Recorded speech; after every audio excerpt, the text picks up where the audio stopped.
Ang kwento ni Maria Makiling. Noong unang panahon sa isang maliit na bayan sa tabi ng bundok, may isang diwata na kilala ng lahat, si Maria Makiling.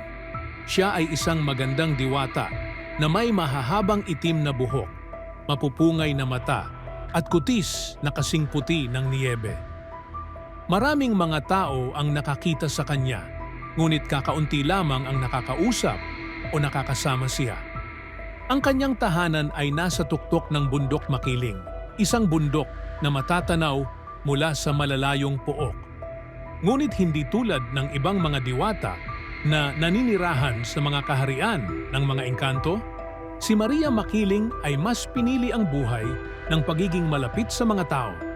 Siya ay nag-aalaga ng kalikasan at tumutulong sa mga tao sa tuwing sila'y may pangangailangan.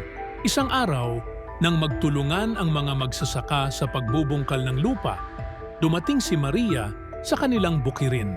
Itinago niya ang kanyang katauhan at nagtago sa likod ng mga puno. Nagtaka ang mga magsasaka nang bigla nilang makita ang kanilang mga pananim na nagiging mas malago at mabilis tumubo.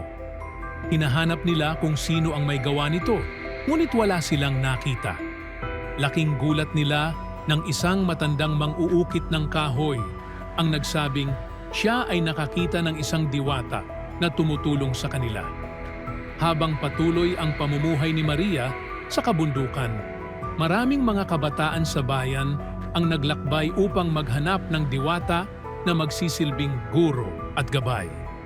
Isang batang mang-uukit ng kahoy na si Antonio ang nagpasya na umakyat sa bundok upang alamin ang lihim ni Maria Makiling.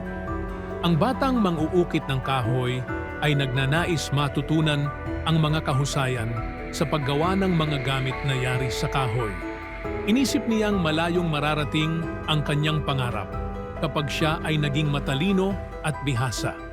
Dahil sa kabutihang loob ni Maria, tinulungan niya si Antonio na maging bihasa sa sining ng ukit. Sa tuwing kailangan ni Antonio ng gabay o isang masusing aral, si Maria ay dumadapo mula sa kanyang tahanan at nagtuturo sa kanya. Hindi nagtagal, napansin ng buong bayan ang nagbago sa batang mang-uukit ng kahoy.